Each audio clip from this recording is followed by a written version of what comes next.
What up, what up, what up, what up, what up? Here we are. We back, baby. Let's get this rocking right now. Let's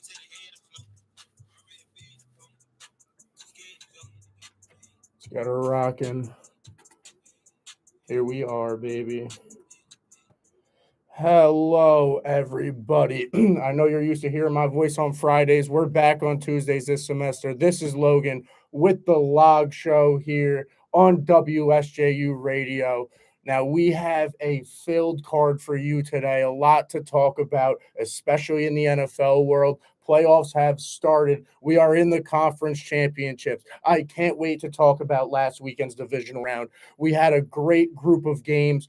The Eagles prevailed. They showed their dominance. Bengals surprised. We'll get into those later. We'll talk about what I feel is going to happen in the conference championship and the rest of this playoffs, who I think is going to win the Super Bowl. I got a couple yearly awards for you guys, a little segment there, which who I think is going to win my Log Show yearly awards. And then we maybe, if we have time, we'll get into some UFC after a great fight weekend last weekend with the Glover Teixeira Sweet Dreams Jamal Hill fight. So let's get into the NFL to start. Let's start this off well. And let's start with the first game of the weekend with the Jaguars going into Kansas City with a lot of weather to play the number one seed Kansas City Chiefs, who did end up winning that game. And now, if I'm going to be completely honest, what did you expect from the Kansas City Chiefs and this game?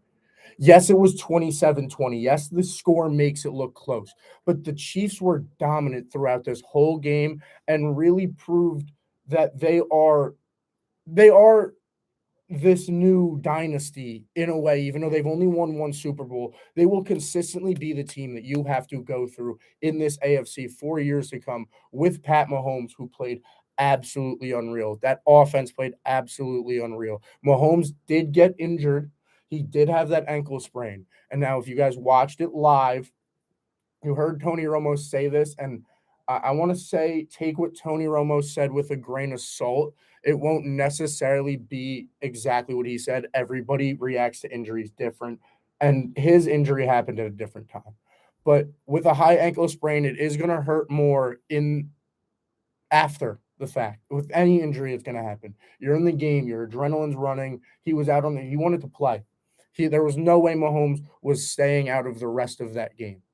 Now, on the other hand, later this week, he is probably feeling a lot of pain. Ian Rappaport thinks that it's more likely than not he's at a walking boot in places where he's not being seen.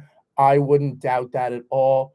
He doesn't want it necessarily getting out, which makes a lot of sense. Obviously, going into championship weekend, the Bengals knowing that Mahomes would be out would be an absolute gigantic advantage.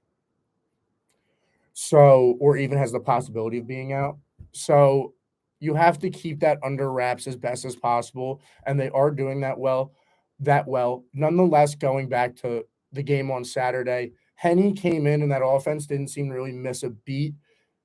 Andy Reid seems to be drawing up plays perfectly. The weapon of Isaiah Pacheco played amazing and dominated that whole game. He was a threat the Jaguars consistently had to think of, only having 95 yards, but still really, really making a difference on the field and really making the Jaguars have to put maybe one more in the box, because he not only out of the backfield was making plays, but was making plays running the ball. Travis Kelce obviously had a day. Travis Kelce is going to be Travis Kelce. He had 14 receptions, an NFL record for a playoff game, 98 yards. I'm pretty sure he broke another record, which was like all-time receiving yards for a player in the playoffs for one player, because in his 16th game, I believe he beat Michael Irving's record. I think he was, if I remember correctly, he was only like 20 yards away. So he would have beat that record. He had 98 yards on 17 targets, 14 receptions, an amazing game. Kadarius Toney showed up and showed to be a weapon that you have to think of. He didn't necessarily have this blowout game, like make a huge difference, but definitely made a difference. And people were waiting to see when he would do that after being traded in the middle of the season from the New York Giants. People were like, oh, it's classic Kansas City. Take a weapon who's not necessarily used right and put him into your offense and learn how to use him, which Andy Reid does amazingly. And they've now showing that when the playoff time comes, like Kadarius Toney is a weapon. Jerick McKinney also with Pacheco in the backfield it's a very very good combo, and you've seen just years after years that, and this is no offense to Clyde Edwards-Helaire, who maybe has not been having the same success as these other two backs in the offense and the backs of the past in this offense. But if you really look at it, this offense is really made for these types of backs, and Andy Reid keeps finding ones that are falling through the draft or just sitting out there in free agency and using their skill sets very, very well and putting them in spots in this Chiefs offense where they can really succeed a lot. And also, like I said earlier, Chad Henne came in for that drive. Clearly, play calling by Andy Reid and how that offense works with Travis Kelce and the receivers and how much of a well-oiled machine it is. It didn't seem to miss that much of a beat. Obviously, it will miss a beat when you don't have Patrick Mahomes out there. It's like not having Michael Jordan out there or not having LeBron James out there or not.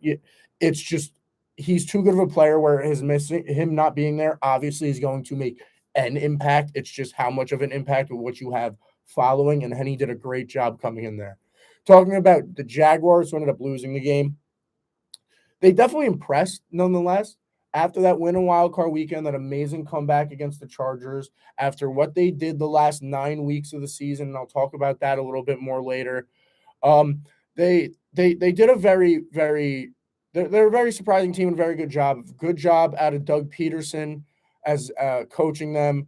Trevor Lawrence seems to finally understand what it's like to be in the NFL, and he seemed to get going, especially in those last few weeks.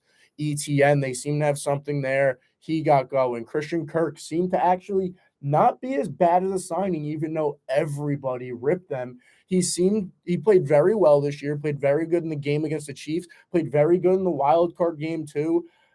This Jaguars team should be very happy with where they got this year. Nonetheless, it always sucks to lose in the playoffs. When you make the playoffs, you want to win the Super Bowl. You feel like you have a chance.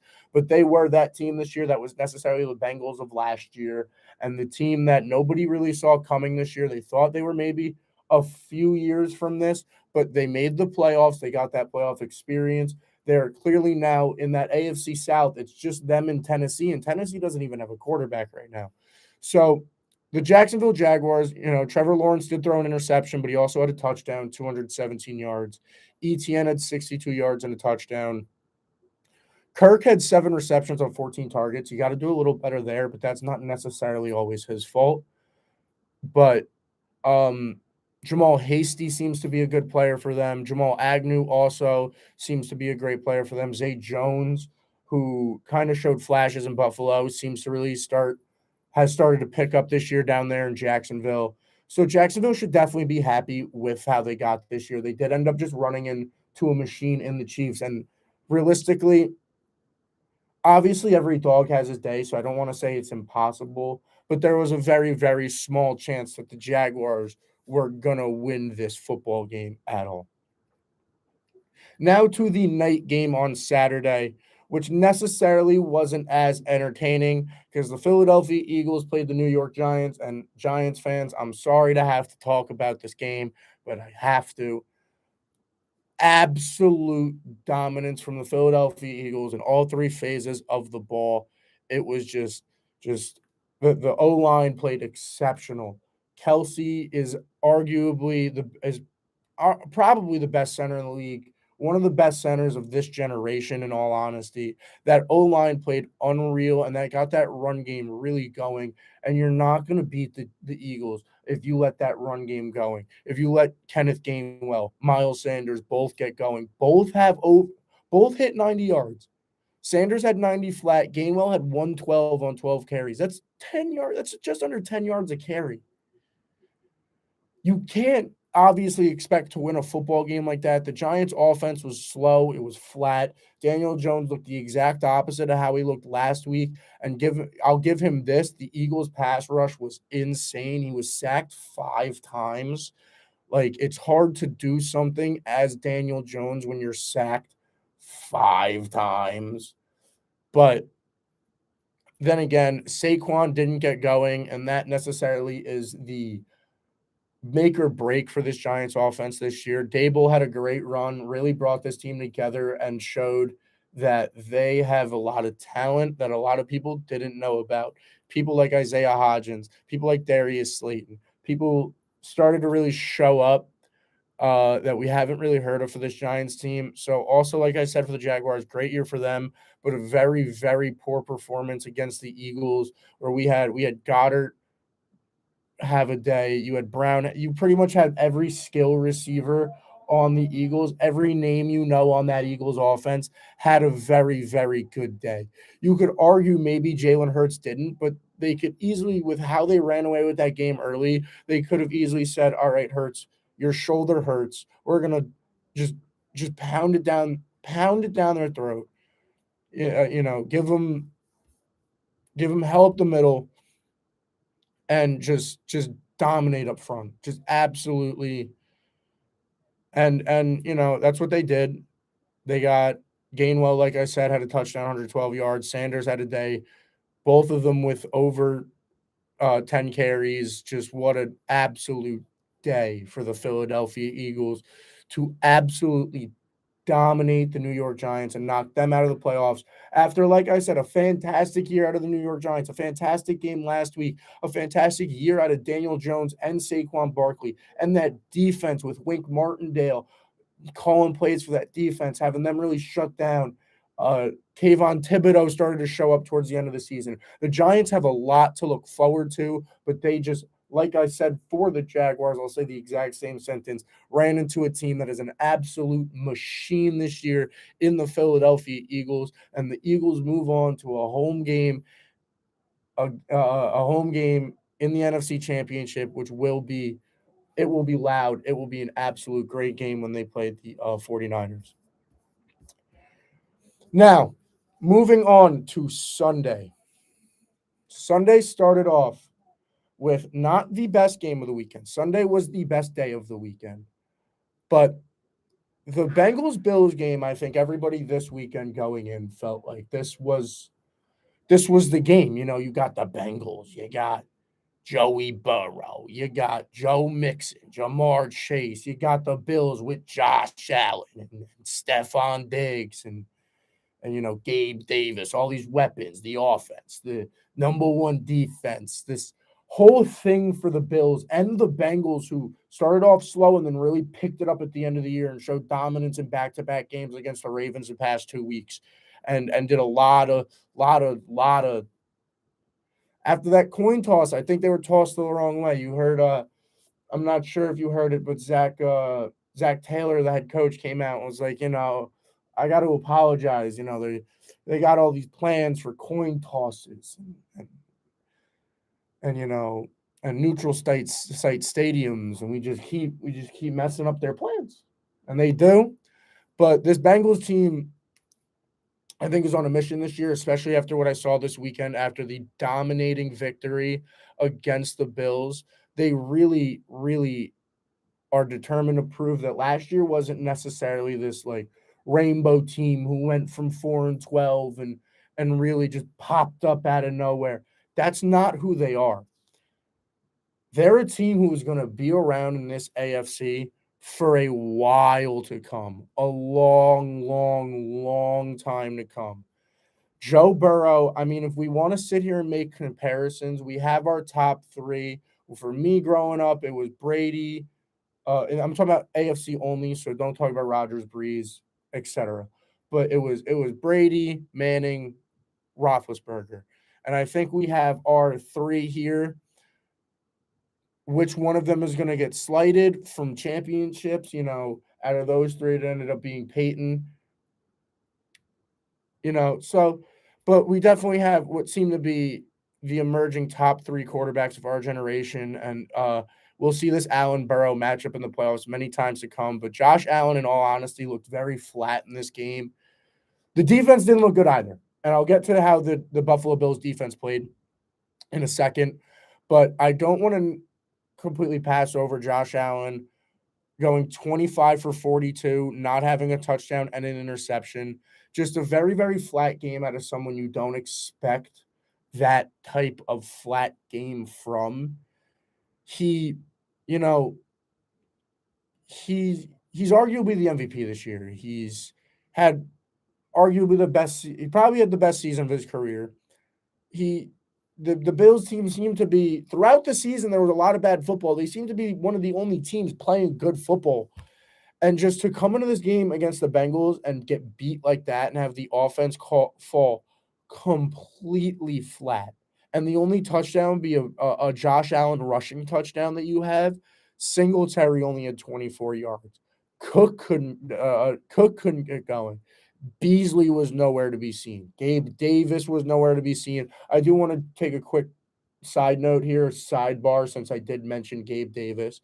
Exceptional pitch and catch, even though it will be forgotten in history. I do got to mention that throw, I think it was in the second quarter by Josh Allen to the sideline. Gabe Davis caught it over two people. Absolutely ridiculous. That was gorgeous. But on the other hand, Stephon Diggs couldn't get going. He only had he had 10 targets, only 4 receptions for 35 yards. Dawson Knox had 65 yards. He was their leading receiver. That's not good. I'm sorry. Dawson Knox is a great tight end, but 65 yards and being your leading receiver in a playoff game nonetheless, that's not the Bills offense we've seen all year. That's not, and it's really bad what we saw from them, and it's tough. It's tough for the Bills after what happened with Damar Hamlin. Prayers to him. Glad to see that he's okay. Was watching the game, was at the stadium, all that. Great to see, but it just wasn't in the cards for the Bills, I guess. There's something missing there that they have to figure out. That the past 2 years or 3 years they've been really close. This year we're a little farther though. And it's kind of funny. The NFL changed the rule about that, the whole overtime rule about the Chiefs Bills game, just for the Bills, get absolutely dominated. Dominated. Let me say it again. By the Bengals this week. And the way that Bengals offense looked against the Bills' so-called amazing defense. And I say so-called just because of how they looked last week. I know they are amazing. They statistically were one of the best in the league. They were amazing. But Burrow, Joey, chill, baby. Joey B, Joey Burr, whatever other nickname I could think of for him. What a day. 23 for 36, 2 touchdowns. Ran the ball a little bit, got a little saucy with the legs. What a day. Joe Mixon, too, absolutely monster day out of him. He had 105 yards and a touchdown on 20 attempts. Monster day out of the Mixie, out of Joe Mixon. Ja'Marr Chase, only 61 yards on 5 targets, or on 8 targets, 5 receptions. Did have a touchdown, though, being Ja'Marr Chase. He's obviously going to always get those targets in the end zone. Ja'Marr Chase. So, he's going to get the attention. So I won't say, that's what I mean. The Bills defense didn't necessarily do a bad job at stopping Ja'Marr. You know what I'm saying? They didn't at all. But it was the other names. Joe Mixon absolutely dominated. Just through the middle, up the gut every time. 1, 2, 2, 2, 4, 4. Over. Just. And then Hayden Hurst, who just signed there as a free agent from LA, I believe, replacing TJ Uzama, had an absolute day. Tyler Boyd, T. Higgins, that offense, that whole receiving core is clearly dangerous. Samaje Perine seems to be having a little resurgence as a pass catching back in this offense, and he's really getting going. And it's just a lot of this Bengals team looked really, really, really good. And it's kind of crazy how they were able to play that well. And their defense also played absolutely exceptional. Up front, their front 7 played very well. Their defense, their corners, their safeties, Jesse Bates back there in the secondary, they played absolutely phenomenal. I hate to give this guy credit. Eli Apple even played well. You got Eli Apple playing well. You're on a run, man. Trust me, I'm a Saints fan. I saw Eli Apple. You got Eli Apple playing well. Your team is written for success, man. Because that man is terrible. And you get him chirping like he is on Twitter right now and doing all this. You get Eli Apple in his groove. It's weird because he starts playing well and he's a big momentum swinger for the defense and a big energy bringer. So yeah, nonetheless, the Bengals absolutely, like I'll say for like the fifth time, literally the same sentence, absolutely dominate the Bills. Bills didn't look like they were in this game at all, not one bit. There was not one moment.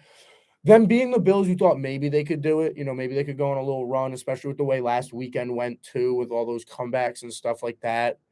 But it's just like they never got momentum or anything. There was never anything really going for that Bills team, and the Bengals just I don't know. They look like they're here to prove something in the playoffs this year. They really are. With that big play last week too in the Ravens game with Chuba Hubbard running that, what was it, 98, 99 yards back. Absolutely exceptional game. Now, the last game of the weekend that we are going to talk about, and Dad, if you're listening, turn it off for a little bit because we are going to talk about the 49ers beating the Cowboys. And in my opinion, it was the best, most entertaining game of the weekend. But another game this weekend where you never really felt like the winning team was ever going to lose. I don't know if Cowboys fans felt any differently. You have Dak Prescott currently getting crucified by all media. Apparently, next year, Dak Prescott will be the MVP of the USFL, will no longer be an NFL quarterback. Apparently, Dak Prescott will never play another down. Dak Prescott is worse than every quarterback in the league. Cowboys fans would rather have, Joe Schmo, you know, Tim Johnson out of Houston, Texas. I could play quarterback better than Dak Prescott. That's what Cowboys fans are thinking right now. And just stop the slander. Dak had an amazing year. Yes, Dak. I know my dad says, talks. Well, he's a Cowboys fan. He feels there's a lot of similarities between him and Tony Romo, where they're good but can't win. I see where those opinions could come from, and I see where the Dak slander comes from. But I always find it hard to just throw out a quarterback, especially a quarterback that just got you your first playoff win in 20 something years. Like, yes, I understand that you Cowboys fans are living in the 90s. And you're like, we're the, and Jerry Jones does it too. Jerry Jones says it himself. We're the Dallas Cowboys. We're America's team. We're out here to put on a show for everyone. The Cowboys haven't been that my entire life. Like, think of that. I'm sitting here on the radio talking to you about the Dallas Cowboys winning a playoff game. That's the first time I've said that sentence, winning a road playoff game. That's the first time I've said that sentence in my entire life. So, Cowboys fans, take a step back from saying that we're the Dallas Cowboys. You only win one playoff game. There was a point where you guys were getting 10 overall picks in the draft. Like Tony Romo was breaking his neck every other year. And you guys had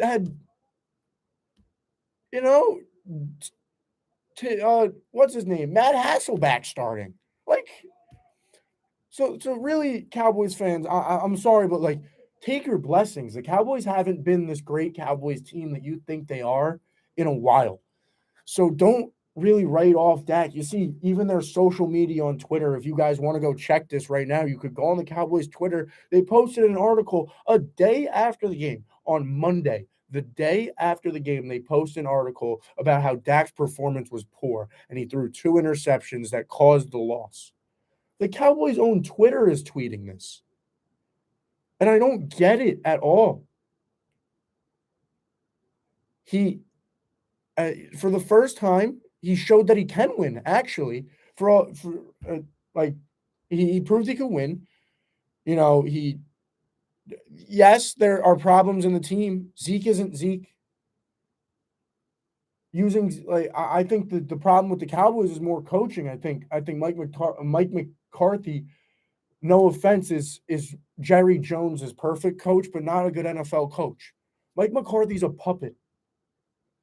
He's just there because he doesn't want to make personnel decisions. He doesn't want to worry about that junk.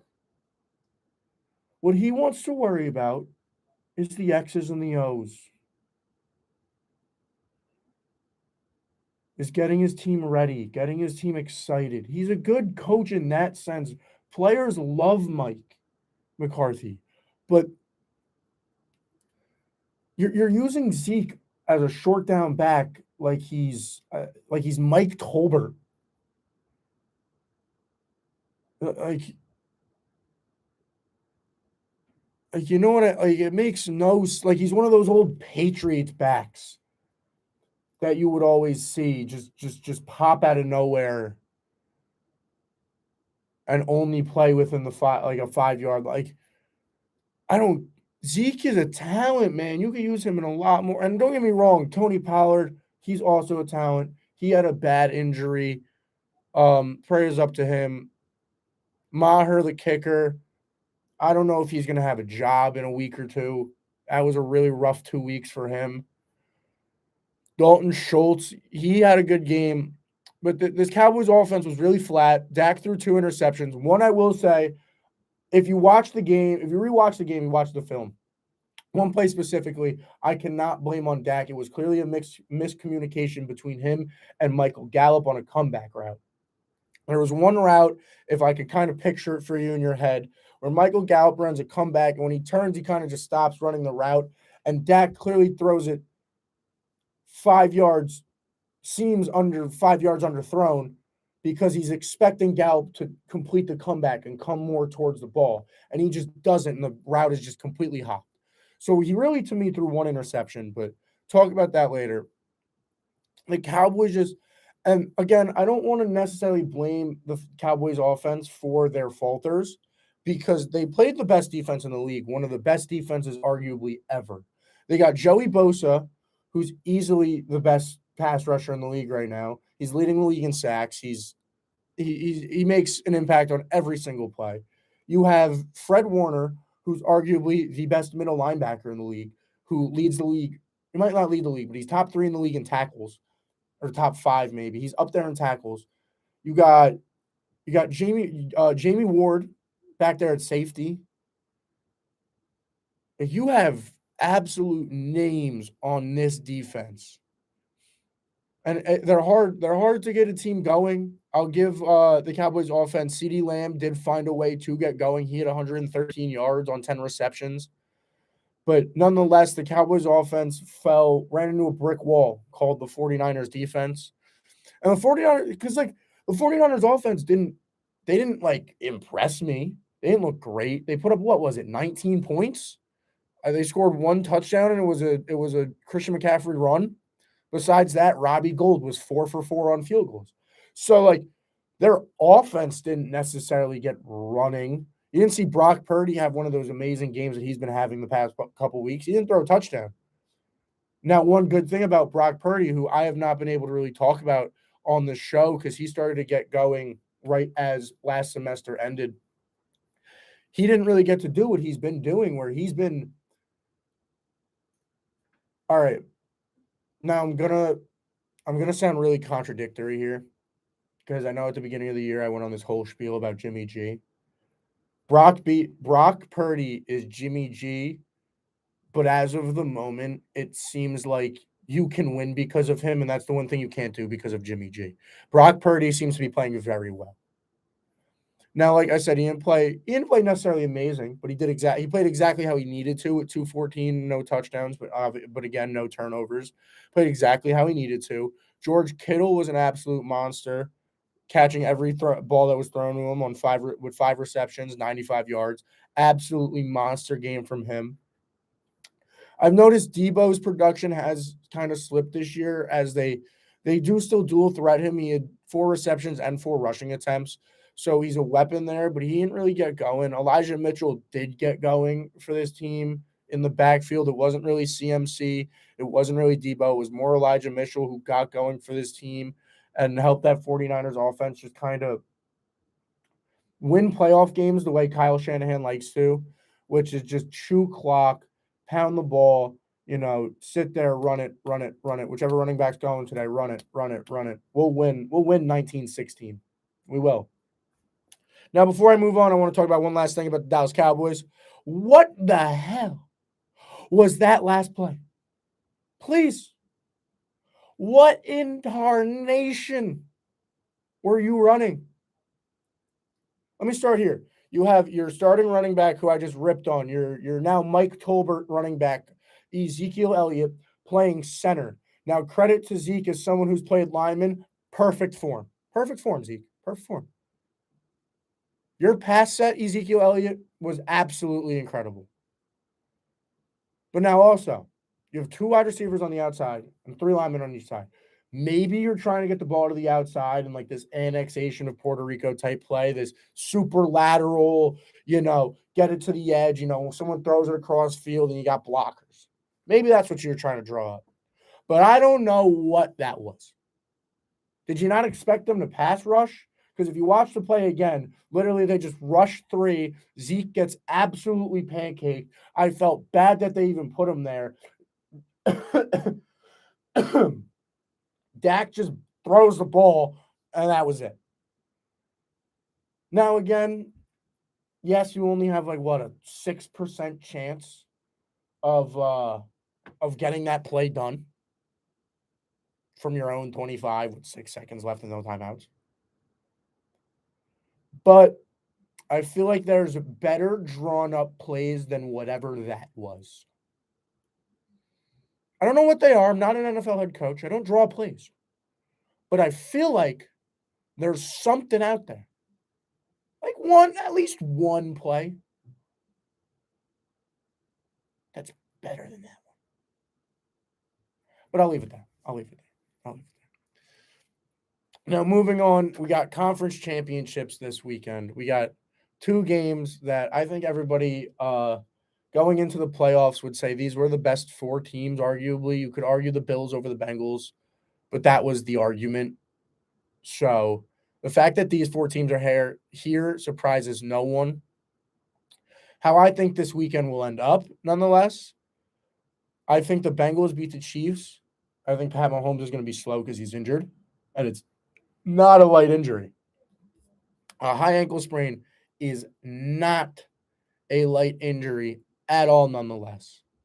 So I think the Chiefs' offense definitely hurts from that. I think it'll be a great game. I think it'll be a shootout. But in Kansas City, I think the Bengals prevail. I think they are on some sort of mental. It wasn't beginner's luck last year. It wasn't, we're in the playoffs. Wow. No, we're here and we're going to be here. We're here now. We're here for years to come. I think the Bengals are going to prove that by beating the Chiefs. And now, nonetheless, the Chiefs just are in their 5th straight AFC championship. They are the team to go through. And the way they looked last week, if they can put that together again, it will be very, very difficult for the Bengals to win this game. But can they win this game? Yes, and I think they will. And I think they're on an absolute tear and I think they're determined to maybe go on a Super Bowl run this year. Travis Kelce's going to make a difference. The big difference for me in this game is honestly the defense. I think the Bengals defense is more prepared for this moment than the Chiefs. Even though, yes, I just said the Chiefs have been there 5 years in a row. I really like this Bengals defense. I like Chuba Hubbard. I like their linebackers. I like Jesse Bates. I like Trey Hendrickson. They got a lot of good, really good players on that defense.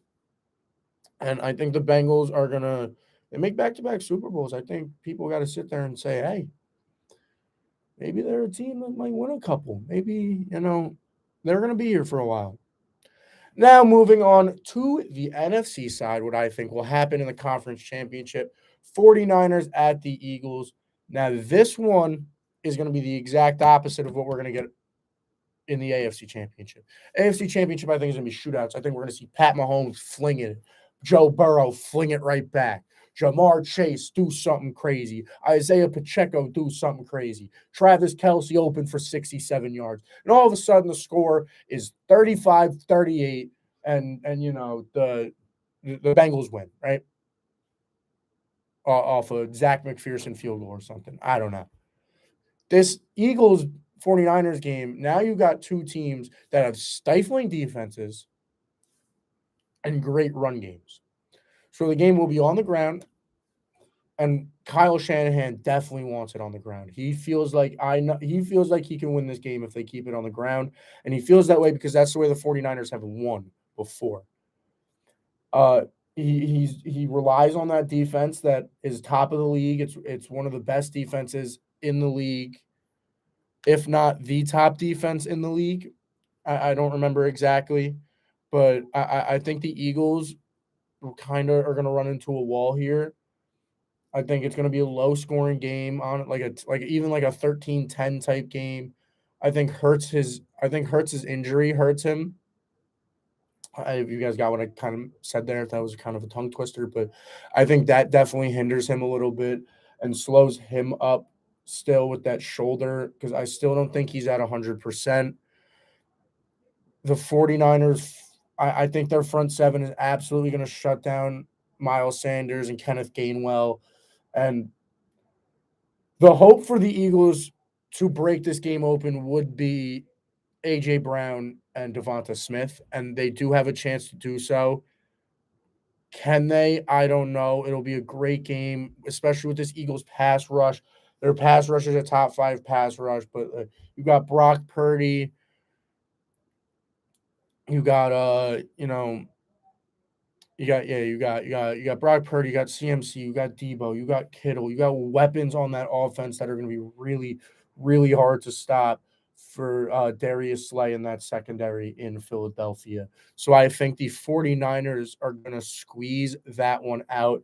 And I think for Super Bowl 57, where is it this year?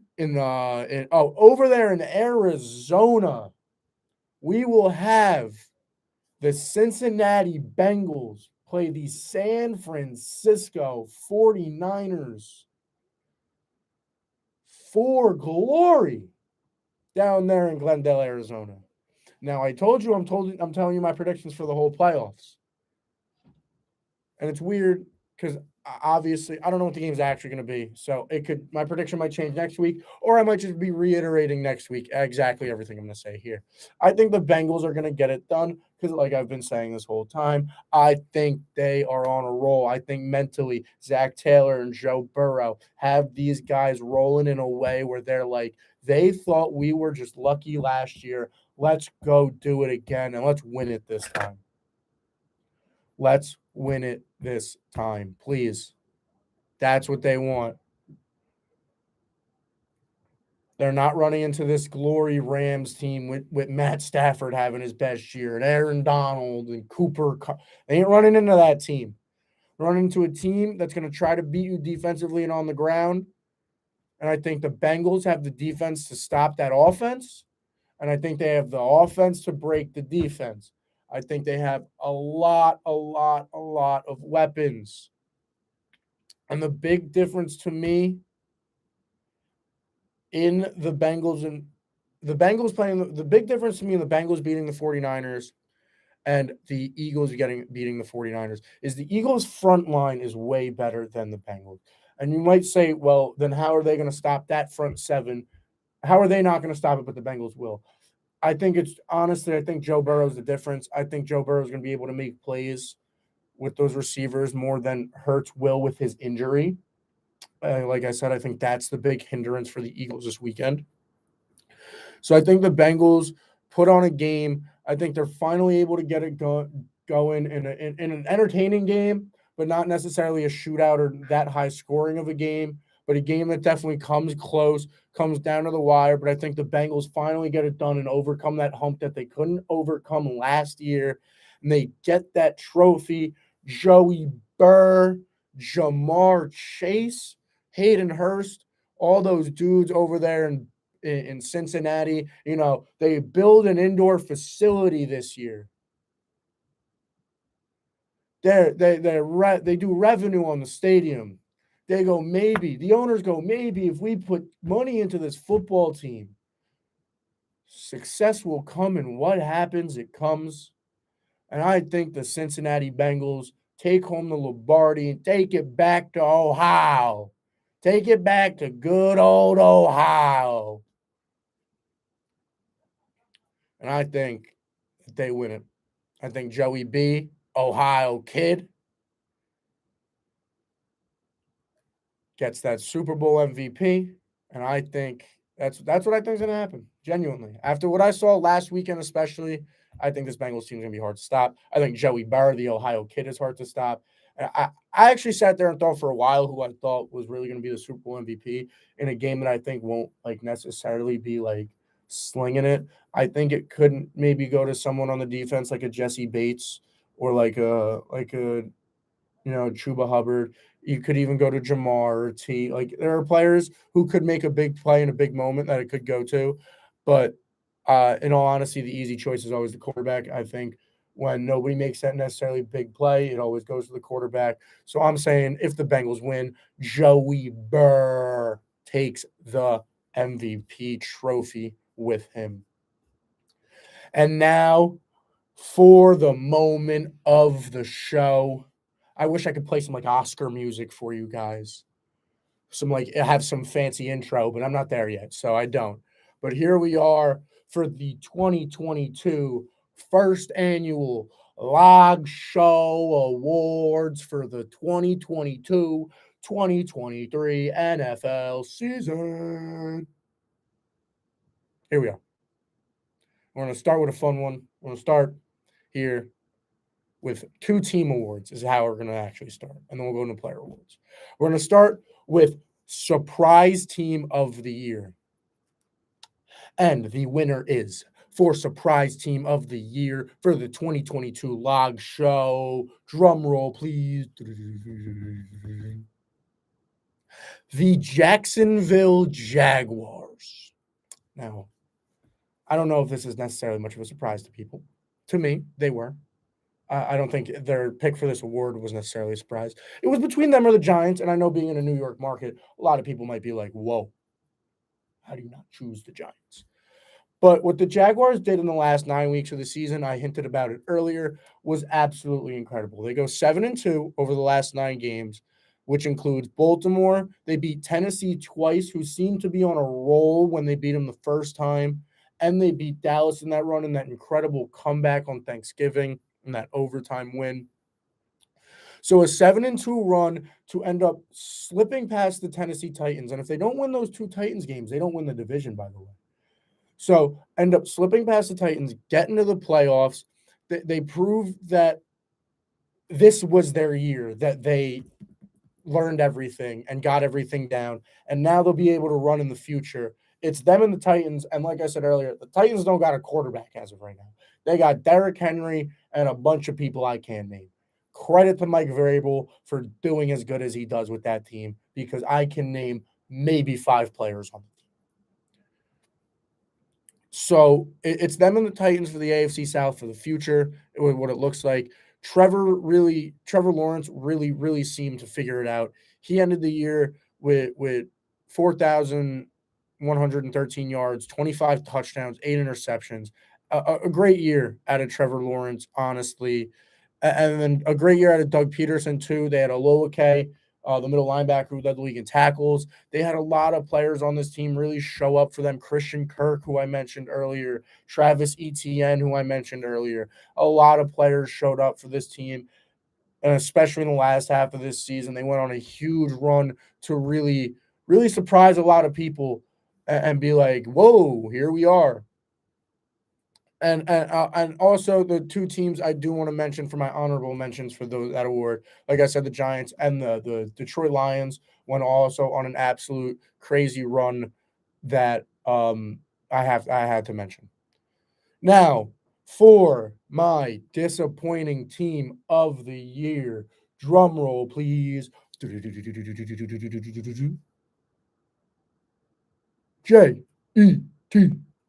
Jets, Jets. The New York Jets win my disappointment team of the year. And why do they do that after the year they had is because up until that Patriots lost, the infamous I done fail the defense game out of Zach Wilson. They were in the playoffs, man. They were running. They got Breece Hall, who did get injured out of their control. They got Garrett Wilson. They got Sauce Gardner. They got Zach Wilson finally figuring it out. And then he lost the locker room. And they just fell apart.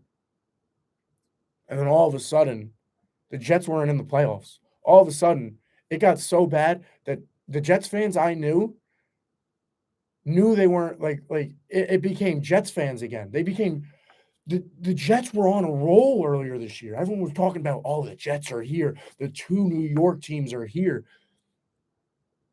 And then even before they were mathematically eliminated, Jets fans were Jets fans again. They were looking at it like Mike White can't play.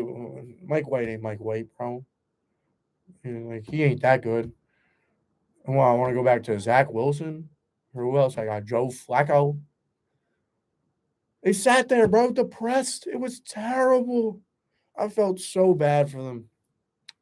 And you go from making the playoffs and Zach Wilson finally, in his second year, seeing to come to argue. You could argue, who's your quarterback next year if you're a Jets fan? You might not even know who your quarterback is next year now. It's crazy what happened to the Jets in a matter of weeks.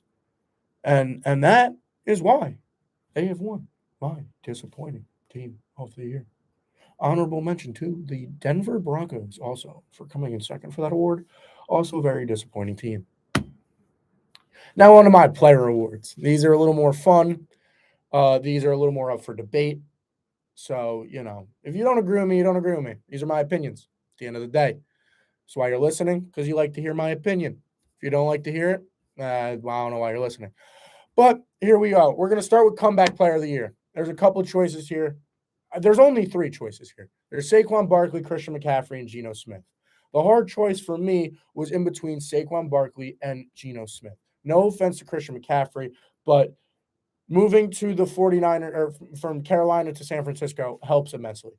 So I got to take it out of there. My award winner for comeback player of the year is, drum roll please. All right, I keep doing this. This is going to get old. Saquon. Giants fans, there's your award. Saquon wins comeback player of the year, and I think it's pretty self-explanatory. 4th in the league in rushing yards with 1,300 yards. 2,033 total yards, 4 yards per carry, 10 rushing touchdowns.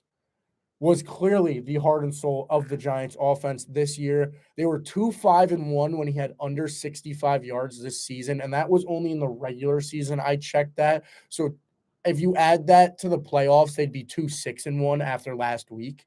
So he's the heart and soul of that offense. If Saquon gets going, Danny Dimes can get going, Slayton can get going, that passing game can get open. And he was clearly back to say, hey, I'm here. I'm a top running back again, guys. I'm a weapon. Put me on your back. And he took them to the playoffs, honestly, himself. So great year out of Saquon Barkley. Great year out of the other two also. There we go. Christian McCaffrey, Geno Smith taking that team to the playoffs after everything that happened there. Absolutely, absolutely incredible. But for me, I think Saquon and what the Giants were able to do this year was too well for me not to give him that award. Now on to my Rookie of the Year award. I got 2 of them. I got one for offense, one for defense, just like how they do it in the league. Now, my one for offense, I will start with, because talking in a New York market, I know who everybody here thinks it should be. Being a Saints fan, I have another opinion because it's the only person competing with Garrett Wilson. My offensive Rookie of the Year was Chris Olave.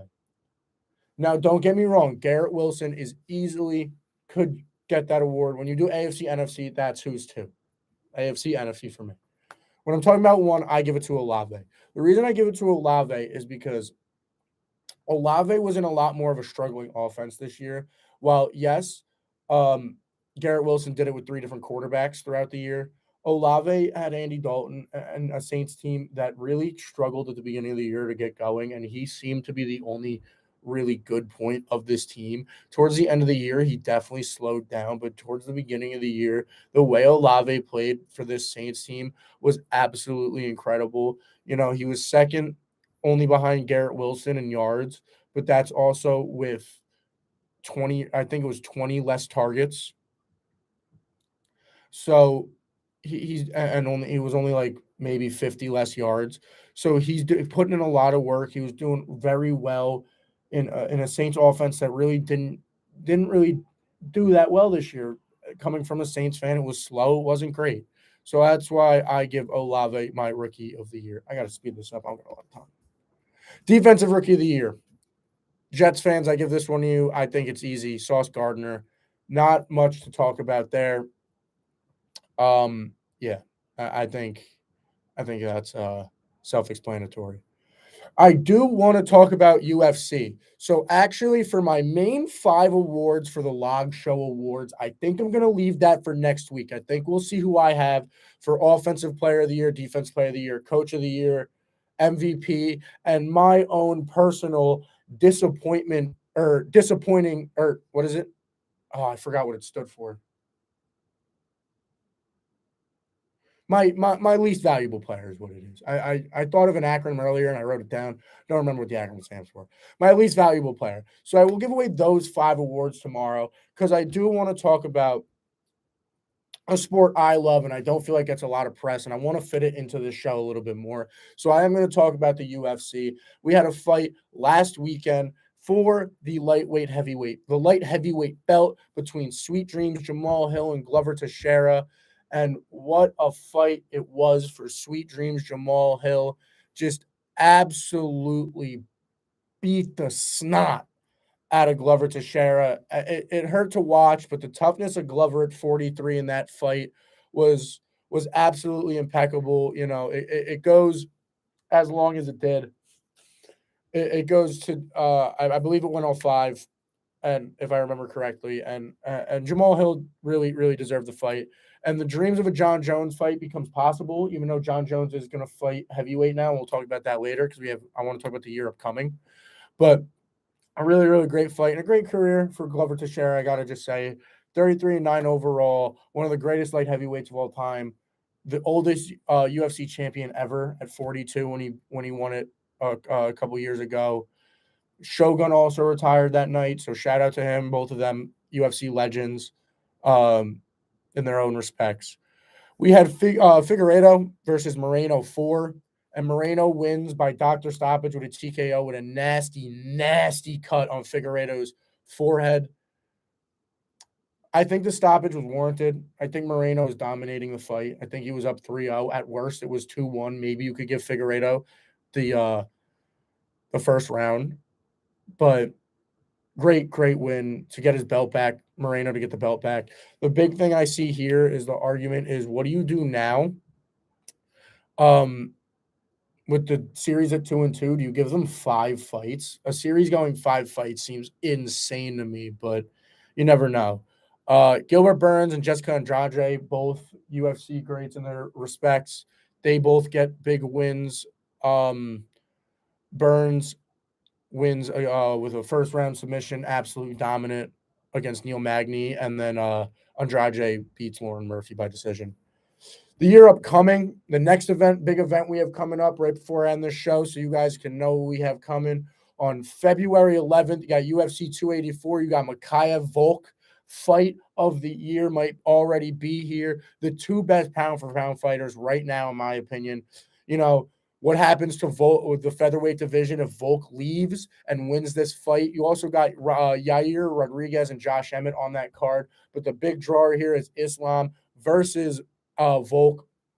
An absolute brawl that's going to be, is Islam who he says he is, or is Volk just going to absolutely prove his dominance as the best pound-for-pound fighter in the world? After that, UFC 285 on March 4th is the return of the Johnny Bones Jones, baby. He fights Ciryl Gane. That one is going to be a first fight for John Jones in the UFC for almost 3 years. After this whole contract dispute with Ngannou, Ciryl Gane is clearly the best heavyweight under contract. It was clear that that's who John Jones was going to be fighting, especially now that Ngannou is no longer a UFC fighter, technically.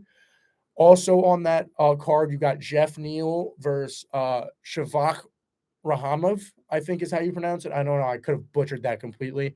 That'll be a good fight. You got the up and comer Bo Nickel also on the card. And then continuing in the month of March, a card that has not been fully built yet, but to end that month absolutely baffling, beautifully.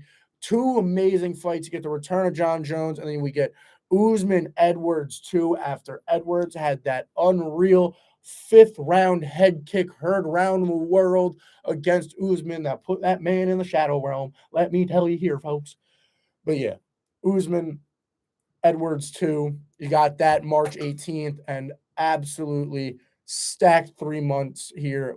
2 months here. We got left here in the UFC. Stacked weekend. We got this weekend in the NFL. Have a good week, y'all. I will see you guys next Tuesday. This is Logan for the Log Show on WSJU. See you guys later. Peace out.